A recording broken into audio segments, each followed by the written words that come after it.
Hi Earth Signs, Taurus, Virgo, and Capricorn. Welcome po sa ating channel at ito ang inyong Daily Gabay Tarot Reading for October 31, 2023. Please be reminded that this is general reading po. So maaari kayo makarelate o hindi, just take what resonates. Gamitin ang reading na ito bilang gabay lamang. Balik po kayo dito bukas para sa ating Daily Gabay Tarot Reading. Please like, subscribe, and click bell button for notification para updated po kayo sa daily tarot reading natin. Para po sa gusto magpa-reading, maaari nyo pong makuhang link nasa description box po ito. Message nyo lang po ako sa messenger. Maraming salamat po. Spirits guys, ano po ang ganap today? Para po kay Taurus, Virgo, and Capricorn sa araw na ito, October 31, 2023.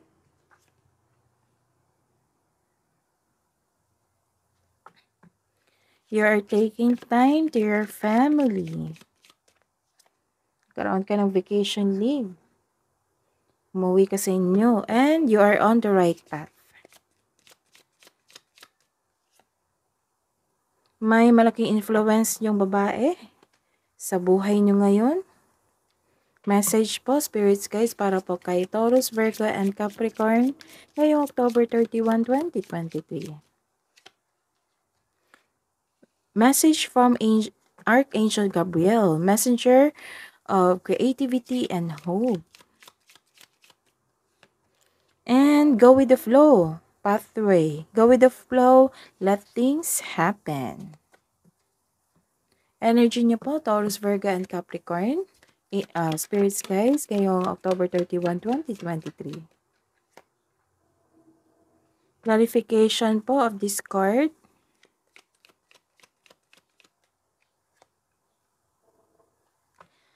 Career and money ni Taurus, Virgo, and Capricorn, spirits guide.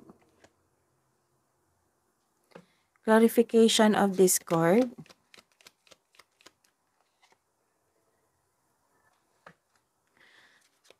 Love and romance, spirits guide.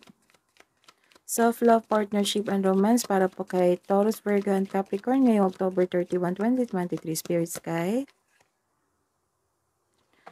Clarification po of this reverse card. Sa araw nito, magkakaroon kayo ng partnership or reunion. This card tells you na may namumuong relasyon dito. This card symbolizes shared feelings and mutual attraction. Mostly romantic partnership ito. This is also called a destiny card. So isang malaking good news ito sa mga single dyan. So maghanda dahil parating na ang nakatadhana sa iyo. You are feeling trapped. Nagkaroon ng restriction, stuck ka sa sitwasyon ngayon, nakatali ka sa isang bagay o tao, at ikaw ay nahihirapan. Ilan sa inyo nagkakasakit na kasi hindi ka lumaban.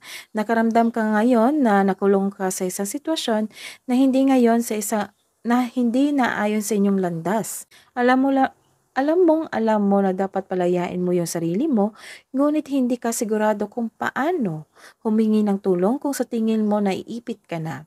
This card asks you to change something para ikaw ay makawala at makahinga. This card asks you to step forward to your goal, trust yourself, and be patient. This is a happy card. Masaya kayo ngayon sa inyong buhay, karera at sa kaperahan. The happiest card, happy kayo ngayon, may success at achievement na parating. Or nangyari na ito sa araw na ito. May parating na blessings na it will lead you to happiness. Improvement sa health mo is on the way, nakarecover ka na sa sakit. Ito ay magandang kalusugan, kaligayahan at kaaya-aya sa pakiramdam. May nakikita rin akong reunion dito. Family.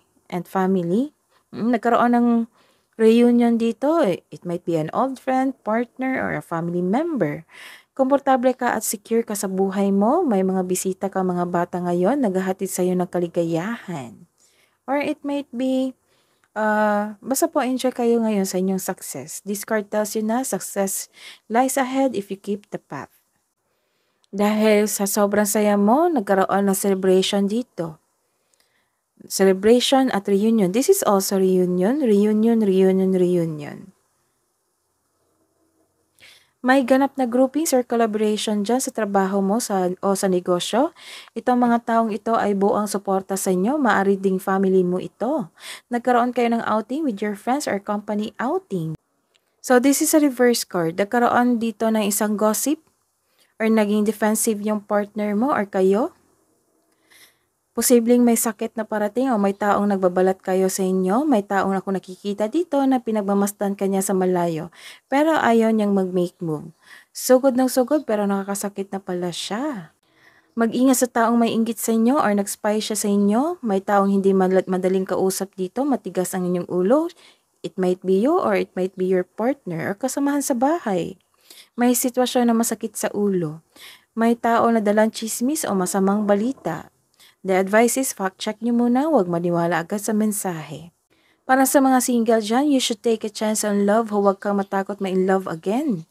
For in relationship, mukhang may tampuhan kayo the other day, the advice is leave the past behind. It's never too late to begin again. Mag-usap at magpatawad. Hidden truth, anong iniisip mo, anong iniisip niya? I lost myself for a little while. I want to feel that way again sa mga may relasyon. I feel you leaving me behind.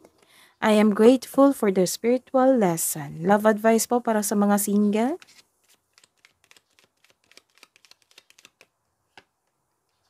Spend time with friends and family and reset. Love advice po para sa mga couple natin.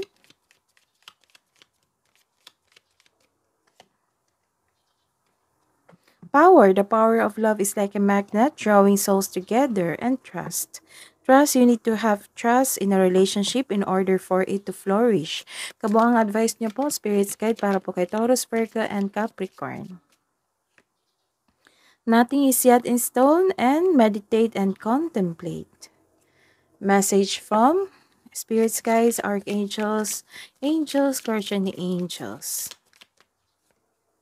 Message from Seraphim Seraphina, be an ambassador for Earth, build your bridge to Source. And message from Archangel Mary, open your heart with compassion and fold others in love. That is your reading. Please like, subscribe, and click the bell button for notification para updated po kayo sa daily tarot reading natin. Maraming salamat po.